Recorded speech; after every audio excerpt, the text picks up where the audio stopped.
Genesis, Kabanata 34. Minsan, si Dina, ang anak na dalaga ni Jacob kay Leah, ay dumalaw sa ilang kababaihan sa lupaing yon. Nakita siya ni Shechem, anak na binata ni Hamor na isang Hivita, at pinuno sa lupaing yon. Sa pilitan siyang isinama nito at ginahasa. Ngunit napamahal na ng gusto kay Shechem si Dina at sinikap niyang suyuin ito. Sinabi ni Shechem sa kanyang ama na lakaring mapangasawan niya ang dalaga. Nalaman ni Jacob na pinagsamantalahan ni Shechem ang kanyang anak, ngunit hindi muna siya kumibo sapagkat nagpapastol noon ng baka ang kanyang mga anak na lalaki. Nagpunta naman si Hamor kay Jacob upang makipag-usap. Siya namang pagdating ng mga anak na lalaki ni Jacob mula sa kaparangan. Nabigla sila nang mabalitaan ang nangyari sa kapatid, at gayon na lamang ang kanilang galit dahil sa ginawa ni Shechem. Ito'y itinuring nilang isang paglapastangan sa buong angkan ni Jacob. Sinabi ni Hamor, "Yaman din lamang na iniibig ni Shechem si Dina, bakit hindi ba natin sila ipakasal? Magkaisa na tayo. Hayaan nating mapangasawa ng aming mga binata ang inyong mga dalaga, at ng aming mga dalaga ang inyong mga binata. Sa gayoy, maaari na kayong manatili dito sa aming lupain. Maaari kayong tumira kung saan ninyo gusto. Maaari kayong maghanap buhay at magkaroon ng ari-arian." Nakiusap ding mabuti si Shechem sa ama at mga kapatid ni Dina. Sinabi niya, "Pagbigyan na po ninyo ang aking hangarin, at humiling naman kayo ng kahit anong gusto ninyo. Sabihin po ninyo kung ano ang dote na dapat kong ibigay at kung magkano pa ang kailangan kong ipagkaloob sa inyo. Makasal lamang kami." Dahil sa paglapastangan kay Dina, mapanlin lang ang pagsagot ng mga anak na lalaki ni Jacob sa mag-amang Hamor at Shechem. Sinabi nila, "Malaking kahihiyan namin kung hindi tuli ang mapapangasawa ng aming kapatid. Papayag lamang kami kung ikaw at ang lahat ng mga lalaking nasasakupan ninyo ay magpapatuli. Pagkatapos, maaari na ninyong mapangasawa ang aming mga dalaga at ang inyo na may mapapangasawa namin. Magiging magkababayan na tayo at mamumuhay tayong magkakasama. Kung di kayo sasangayon, isasama na namin si Dina at aalis na kami." Pumayag naman ang mag-amang Hamor at Shechem. Hindi na sila nag-aksaya ng panahon sapagkat napakalaki ng pag-ibig ni Shechem kay Dina. Si Shechem ay iginagalang ng lahat sa kanilang sambahayan. Sa may pintuan ng lungsod, tinipon ng mag-ama ang lahat ng lalaki sa Shechem. Sinabi nila, "Napakabuting makisama ng mga dayuhang dumating dito sa atin. Dito na natin sila patirahin. Maluwang din lamang ang ating lupain. Pakasalan natin ang kanilang mga dalaga, at sila na may gayon din. Ngunit mangyayari lamang ito kung ang ating mga kalalakihan ay patutuloy na tulad nila. Sa gayon, ang kanilang ari-arian, mga kawan at bakahan ay mapapasa atin. Sumang-ayon na tayong mamuhay silang kasama natin." Sumang-ayon naman sa panukalang ito ang mga lalaki, at silang lahat ay nagpatuli. Nang ikatlong araw na matindi pa ang kirot ng sugat ng mga tinuli, kinuha ni Simeon at Levi na mga kapatid ni Dina ang kanilang tabak at pinagpapatay ang mga lalaki roon na walang kamalay-malay. Pinatay nila pati ang mag-amang Hamor at Shechem, at itinakas si Dina. Pagkatapos ng pagpatay, sinamsam naman ng ibang mga anak ni Jacob ang mahahalagang ari-arian doon. Ginawa nila ito dahil sa panghahalay sa kanilang kapatid na babae. Sinamsam nila pati mga kawan, mga baka, mga asno at lahat ng mapapakinabangan sa bayan at sa bukid. Dinala nilang lahat ang mga kayamanan, binihag ang mga babae at mga bata at walang itinirang anuman. Sinabi ni Jacob kina Simeon at Levi, binigyan ninyo ko ng napakalaking suliranin. Ngayon, kamumuhian ako ng mga Kananeo at Perizeo. Kapag nagkaisa silang salakayin tayo, wala tayong sapat na tauhang magtatanggol. Maaari nilang lipulin ang aking sambayan. Ngunit sila'y sumagot, hindi po kami makakapayag na ituring na isang masamang babae ang aming kapatid. Genesis, Kabanata 35. Sinabi ng Diyos kay Jacob, pumunta ka sa Bethel, at doon ka manirahan. Ipagtayo mo roon ng altar ang Diyos na nagpakita sa iyo noong tumatakas ka sa iyong kapatid na si Esau. Kaya't sinabi ni Jacob sa kanyang sambahayan at sa lahat ng kasama niya, itapon ninyong lahat ang Diyos ang taglay ninyo. Maglinis kayo ng inyong katawan at magbihis kayo. Aalis tayo rito at pupunta sa Bethel. Magtatayo ako roon ng altar para sa Diyos na kasama ko saan man at laging tumutulong sa akin sa panahon ng kagipitan. Ibinigay nila kay Jacob ang kanilang mga Diyos-Diyosan at ang suot nilang mga hikaw. Ang lahat ng ito'y ibinaon ni Jacob sa tabi ng malaking punong malapit sa Shechem.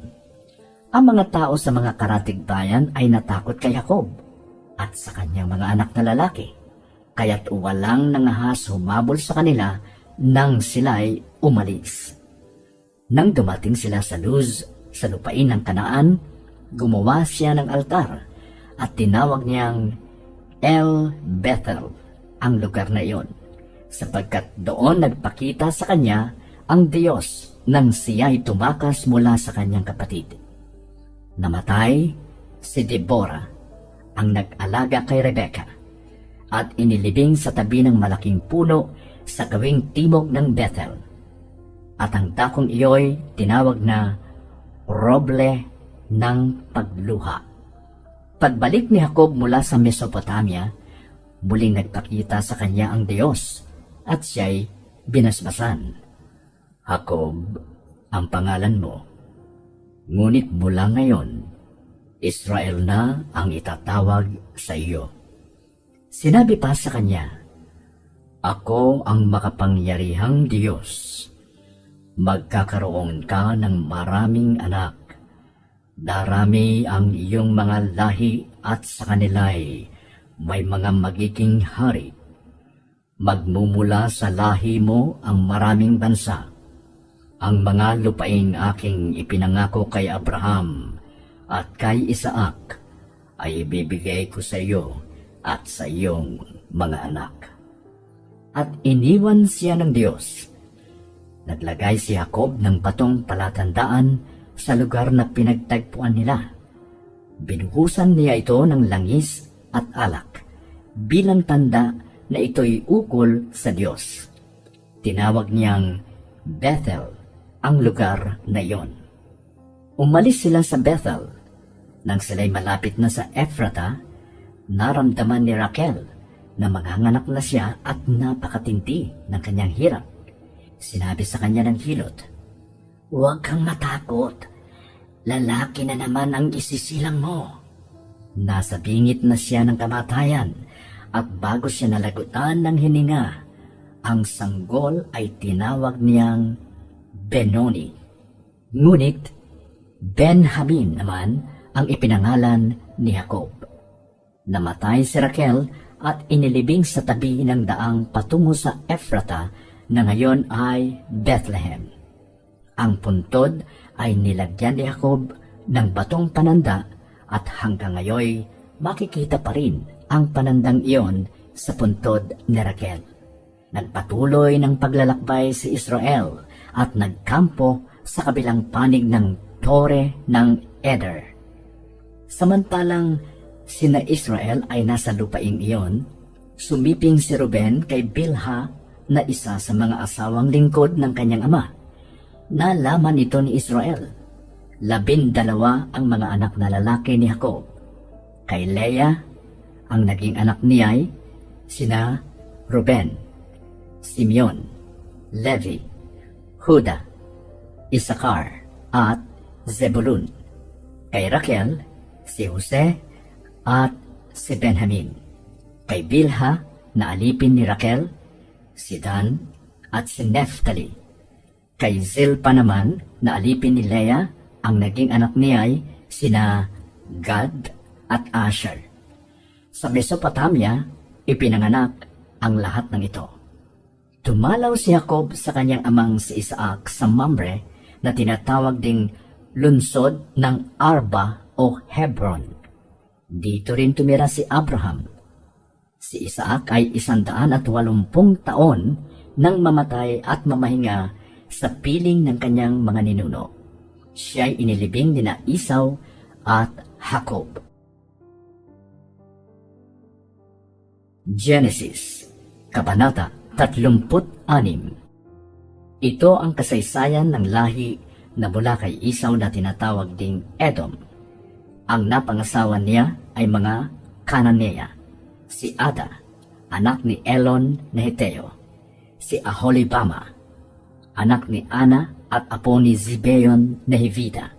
At si Basemat, na anak naman ni Ismael at kapatid ni Nebayot.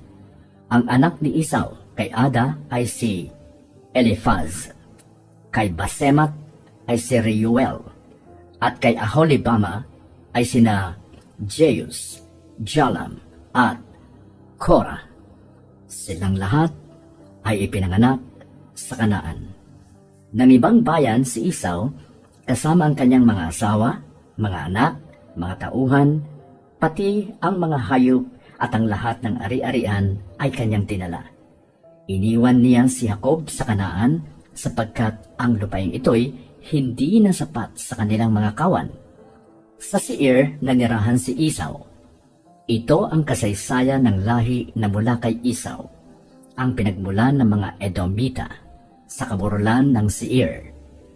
Si Eliphaz, anak kay Ada, at si Reuel, kay Basemat.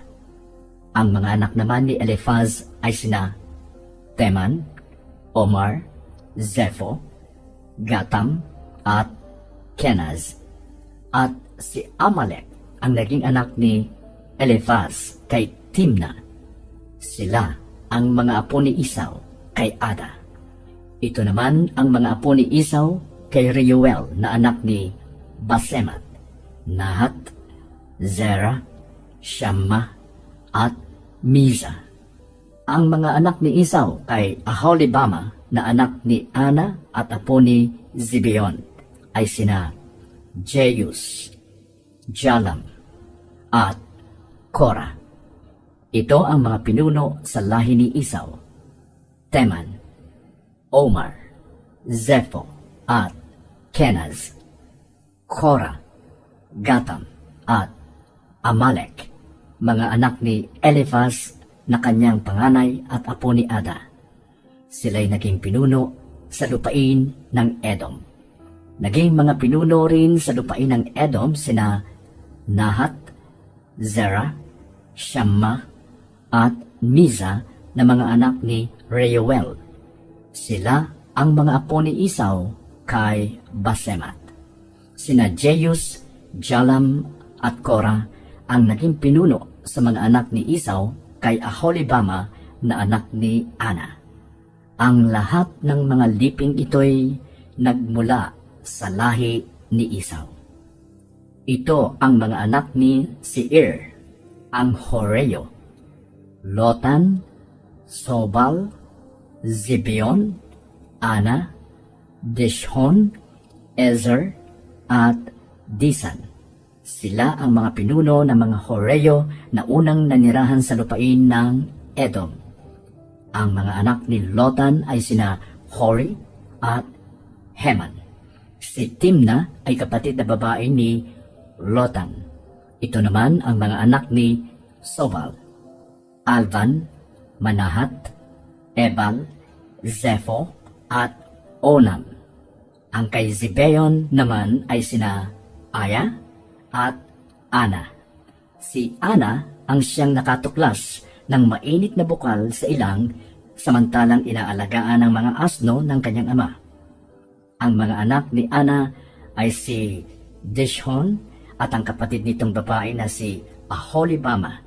Ang mga anak naman ni Dishon ay sina Hemdan, Esban, Itran at Keran.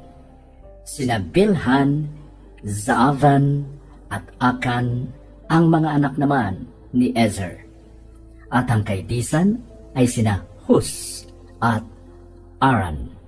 Ito ang mga pinuno ng mga Horeyo sa lupain ng Seir ayon sa kanilang angkan: Lotan, Sobal, Zibeon, Ana, Dishon, Ezer at Disan.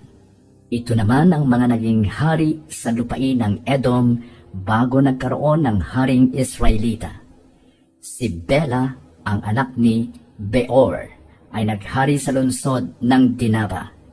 Pagkamatay niya, pumalit si Jobab na anak ni Zerah na taga Bozra. Nang mamatay naman si Jobab, pumalit si Husam na Timaneo. Namatay si Husam at humalili naman si Hadad, anak ni Bedad na tumalo sa mga Midianita sa lupain ng Moab. Avit ang tawag sa kanyang lungsod. Pagkamatay ni Hadad, siya'y pinalitan ni Samla na taga Masreka. Si Saul namang taga Rehoboth sa Euphrates ang sumunod na namahala pagkamatay ni Samla. Pagkamatay ni Saul, ang naghari ay si Baal-Hanan na anak ni Akbor. Pagkamatay ni Baal-Hanan, pumalit si Hadar. Ang pangalan ng lungsod niya ay Pau. Si Mehetabel na anak ni Matred at apo ni Mezahab ang kanyang asawa. Ito ang mga liping nagmula kay Esau ayon sa kanilang tirahan: Timna, Alva, Jetet, Aholibama, Ela, Pinon, Kenaz, Teman, Mibzar, Magdiel at Iram. Ito ang mga bansa ng Edom ayon sa kanilang tirahan. Si Esau ang ninuno ng mga Edomita.